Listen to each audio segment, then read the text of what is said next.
Vasudevaya. Om Namo Bhagavate Vasudevaya.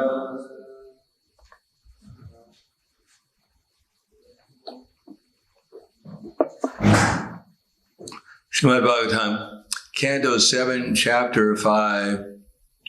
Prahlad, the saintly son of Hiranyakashipu.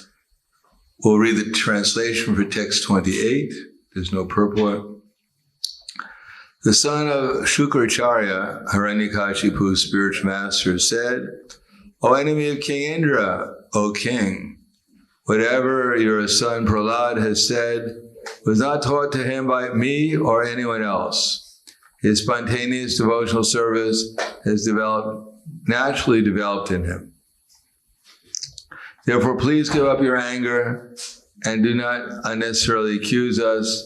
It is not good to insult a Brahmin in this way. Text 29. Shri Nardavacha Guru Naivam Prati Prokto Bhuya aha sura sutam Nached guru mukhiyam te Kuto badra satimati Shri Nardo Vacha Guru Naivam Prati Prokto Bhuya aha sura sutam Nached guru mukhiyam te Kuto badra satimati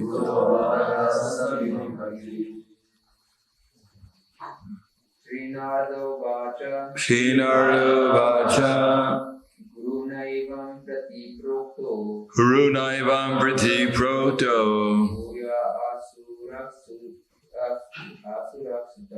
Bhuya aha sura sutam Ched guru mukhiyam te Kuto badra satimati Shri Nardo Vacha Guru Naivam Prati Prokto Bhuya asura sura Nached guru mukhiyam te Kuto badra satimati Tami Shri Nardo Vacha Guru Naivam Prati Prokto Bhuya aha sura sutam Nached guru mukhiyam te Kuto badra satimati Shri Nardo Vacha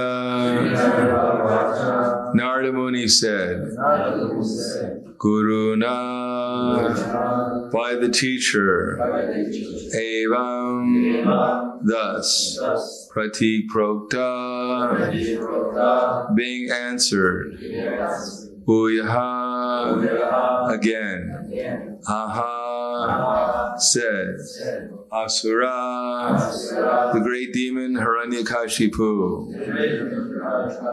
Sutam, unto his son, not, Chet, if, Guru Mukhi, issued from the mouth of your teacher, Iyam, this, Te, your, Kutaha, from where? Abhadra, O inauspicious one. Asati, very bad. Mati, inclination. Translation and purport by His Divine Grace A.C. Bhaktivedanta Swami Srila Prabhupada. Narada Muni continued, when Hiranyakashipu received this reply from the teacher, he again addressed his son Prahlad. Hiranyakashipu said, you rascal, most fallen of our family, If you have not received this education from your teachers, where have you gotten it? Purport. Srila Vishwanath Chakravarti explains that devotional service is actually Bhadra Sati, not Abhadra Asati. In other words, knowledge of devotional service can either be inauspicious or contrary to etiquette. To learn devotional service is the duty of everyone. Therefore, spontaneous education of Prahlad Maharaj is supported as auspicious and perfect. Oh, so now we come to some famous verses.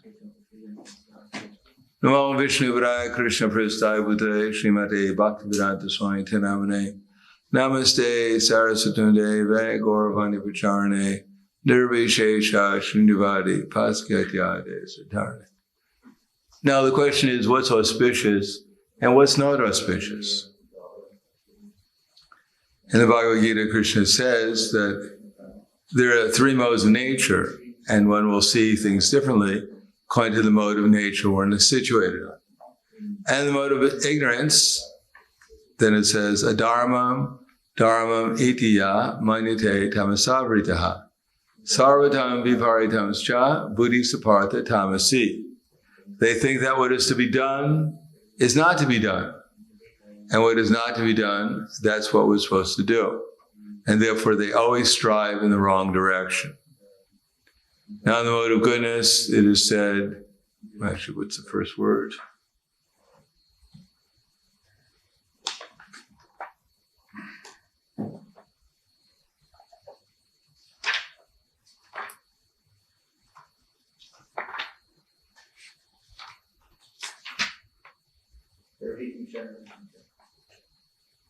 Navrittim cha, pravrittim cha. No, it's this.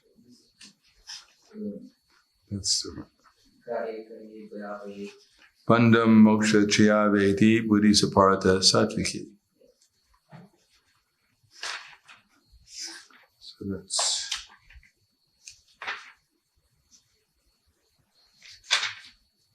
pravrittim cha. Yeah, that's good. Pravrittim cha, navrittim cha. Karya karya bhaya bhaye, bandha moksha chayaveti, buddhi sapartha sattviki.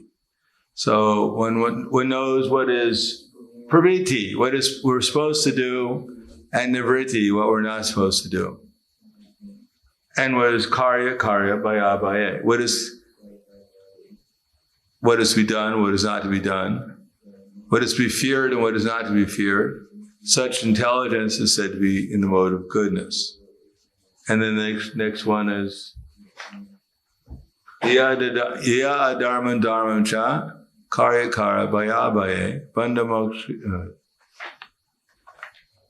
Ya dharmam dharmam cha karyam chara karyam eva cha prajahati ayataravat prajanati buddhi sapartha rajasi.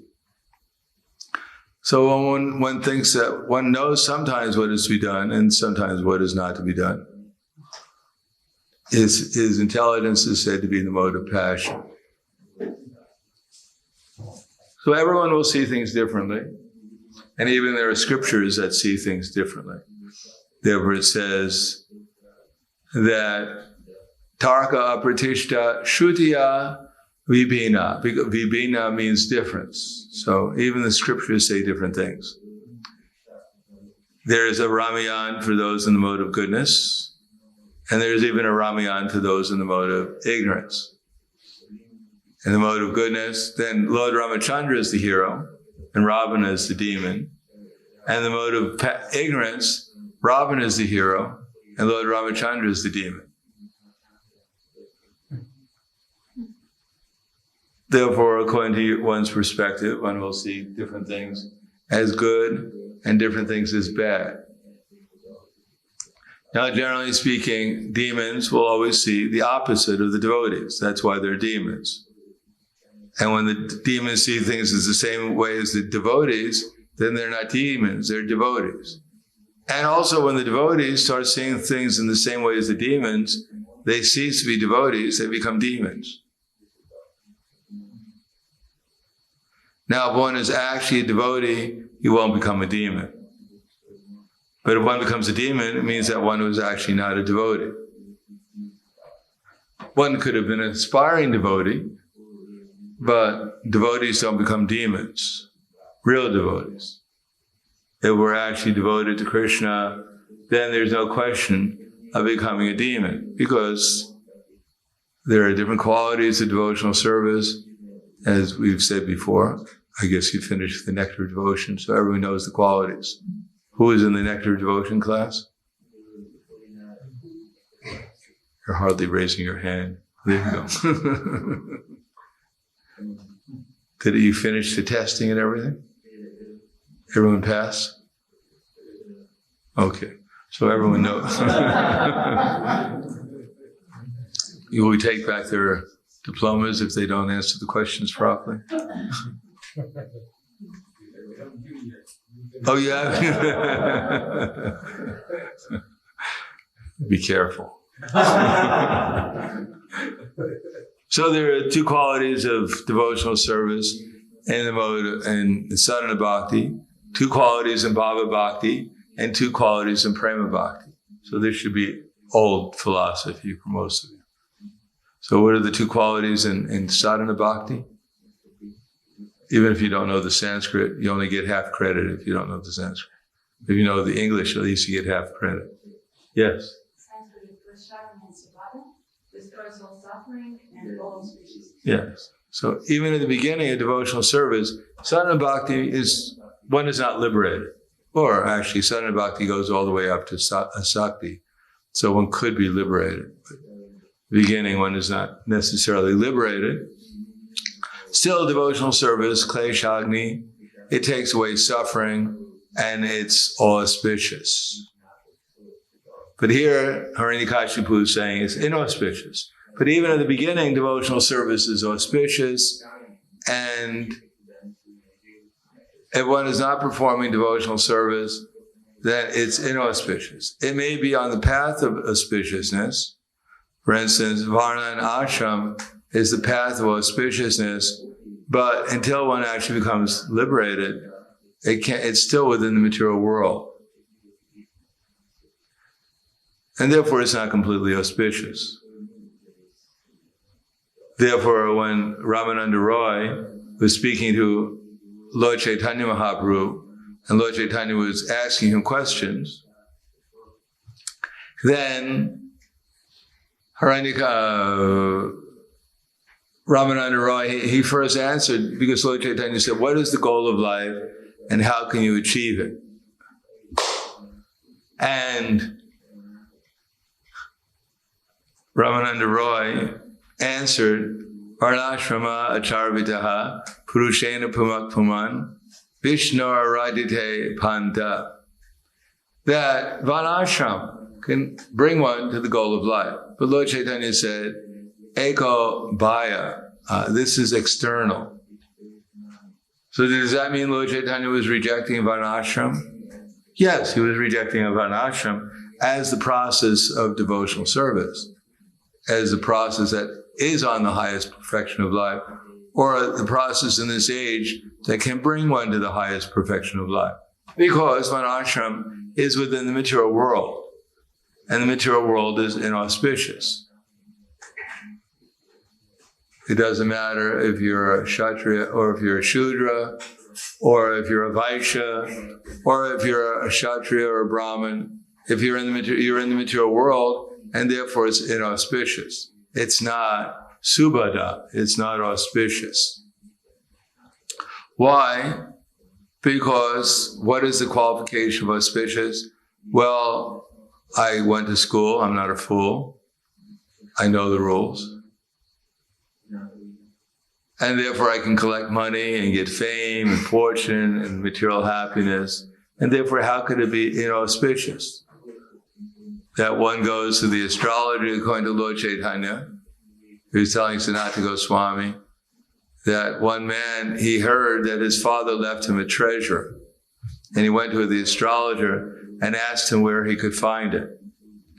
So the astrologer told him, don't dig on the western side, because there's venomous snakes and they'll bite you. If you dig on the northern side, there's ghosts and they'll bewilder you. And then on the southern side, I forget what happens if you dig on there, wasps. And if you dig on the eastern side, then you'll discover the fortune that your father left for you. So similarly, jnana, karma, yoga, although from the material estimate, they're actually very auspicious. They give you material opportunities, material health and wealth and whatever thing. But from the spiritual point of view, they're all inauspicious. Mamupetya punarjanma, dukhalyam shasvatam, napnuvanti mahatmana, samsiddhim paramam gataha. From the high, mamupetya punarjanma, those who are yogis, who are actually devotees, mamupetya punarjanma, they don't take birth again. Because mamupetya punarjanma, dukhalyam shasvatam, in this temporary, miserable world. Now we may think it's a nice world. Why is Krishna always criticizing this world? There's so many nice things here. And he must be just, he must have some problems himself, and therefore he's always pessimistic, always saying bad things about others. He even says, Swavidrahosra Kara. He's always criticizing. What kind of mood he must be in.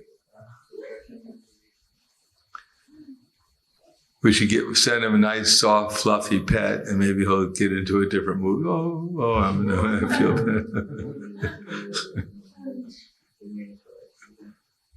No, he says it's miserable and it's temporary. Now, anyone who thinks it's not temporary, then good luck. And if you think it's not miserable, then just wait a few years. They'll all be revealed to you. You'll get spontaneous realizations as time goes on. So, but, here, yes, it's miserable. We're not so much in Ljubljana because prasadam's good and the weather's pretty good right now. No problem. Hasn't rained and we're on Padayatra and getting a suntan, enough vitamin D for the week. Life is good. But Brahma Bhuvana Loka Punarvartanojana Mamupetya Tukonteya Punarjanma Navidite. From the highest planet, which is Brahma Loka, where people live for 311 trillion, 40 billion years, down to the lowest, they're all places of misery wherein repeated birth and death take place. So even we go to Brahmaloka and we check our calendar and we find out, wow, I'm 5 billion years old and I'm young. I haven't, I'm still in public school. Life is good. I'm going to be here practically forever. But it's ashasvatam. Even in Brahmaloka, it's all temporary.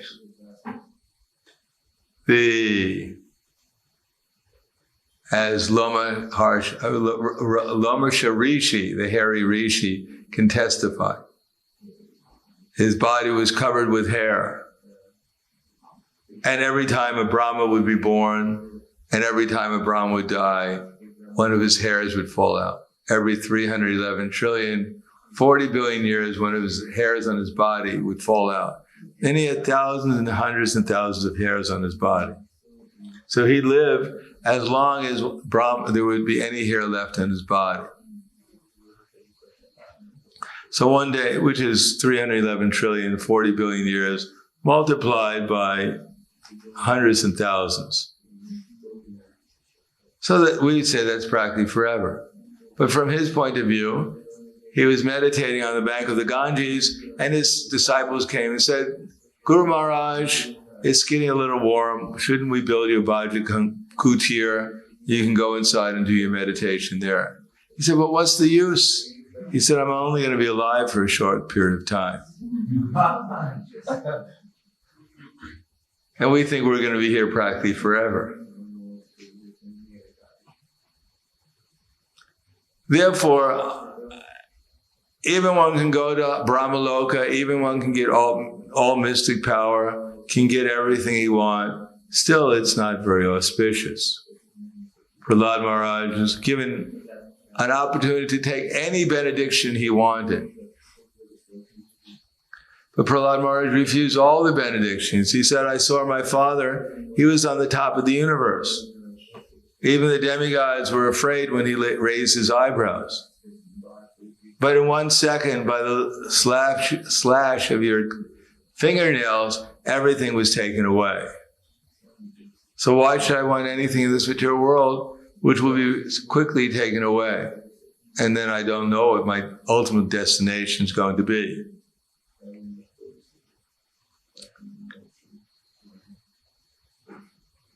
Therefore, the only auspicious activity is devotional service. That's the beginning of auspiciousness. Even if we're not perfect, even if we're just beginning, it's more auspicious than any other activity in this universe. Actually, it's more auspicious to take birth in Kali Yuga and perform devotional service than it is to take birth on Brahmaloka. Now, of course, most of us, we had a choice, Would you like, someone came and said, would you like to go to Brahmaloka right now? We can't guarantee you're going to live for another 311 trillion, 40 billion years because half the universe has gone away. You'll only live for another 150 trillion years. Is that all right? I don't know. Let me think about it. Could you make it 151 trillion? No, I forgot to tell you, there's an extra 40 billion years to get along with. Okay. Or would you like to go back to the spiritual world and live forever? Well, I don't know. Let me ask my mom. She usually has a good... It's like that famous movie of Turakram. Has anyone seen that movie, Turakram? Tukaram. You seen it? Yeah, it was a long ago movie. Came out probably in the 20s.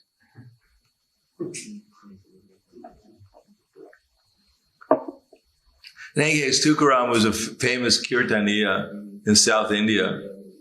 And it said he was a disciple of Lord Chaitanya. And he'd go around everywhere chanting Hare Krishna, and he had a kirtan party. So even in this lifetime, a Vaikuntha airplane came to take him back to the spiritual world. So all the villages, all the followers of Tukaram saw the Vaikuntha airplane. They were very excited. They ran to tell Tukaram that a Vaikuntha airplane is coming to take you back to the spiritual world. So he was very excited himself, and he ran in to tell his wife. He said, come with me. We can go back to the spiritual world. And she said, well, go back to the spiritual world. I can't go right now. I have a lot of things to do in the house. I've finished all the housework. You go to the spiritual world, maybe I'll come later. So Shukram said, are you sure? She said, no problem. I just got to finish a few things in the house. So he went there, and the Vaikuntha airplane took him up. And she said, wait a second. Maybe I made a mistake. And she started to run to get into the Vaikuntha airplane. And by this time, the Vaikuntha airplane had taken off, and Tukaram was waving to everyone. And then she falls down and she faints. She missed the boat or the plane. So that's material life. We think there's so many important things to do. How can I actually get inside that Vaikuntha airplane? Let me finish all my duties, and hopefully it doesn't take off. What time is it leaving anyhow?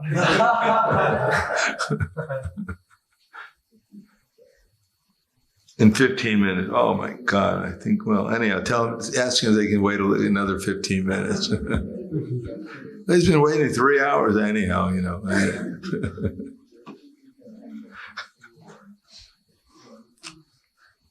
So we should know what's auspicious and what's not auspicious. Otherwise, we may be creating our future destination, which is not exactly what we thought it was, because we think something which is to be done is actually not to be done, and something that's not to be done, we think we take that as our duty in life.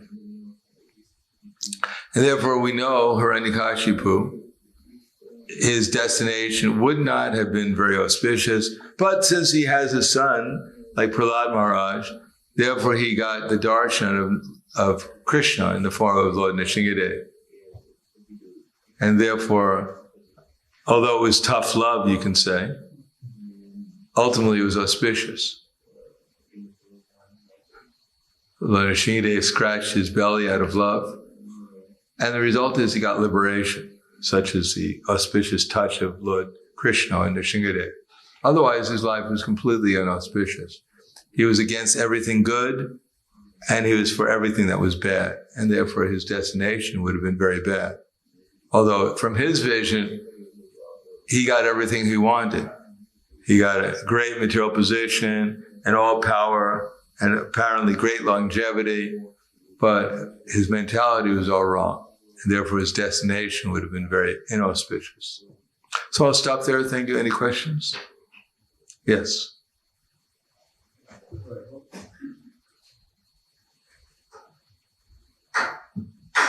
Hare Krishna. Can we apply this as an analogy of the Vaikuntha airplane to such set occurrences, like, for example, as well in Bhakti Maharaj's departure, that for us it seems he has some unfinished business, like his D-Land project, but for him it's just his plane arrived and he's left. And we think, why didn't he know? Why didn't he wait 3 more years or something? Can we use this as an analogy that, okay, that's his airplane, that's his time? Well, if you want to wait here till the whole universe goes back to Godhead, you can do that. But then Krishna said, Lord Chaitanya told Vasudeva, but then Krishna will fill up the universe again. So this idea that sometimes it's auspicious to leave and sometimes it's all, if you go back to the spiritual world, it's all auspicious. And if you don't, everything here is inauspicious. We should know what the goal is. The goal is not to have a farm project or this or that. To go back to the spiritual world, that's the goal. Anything else?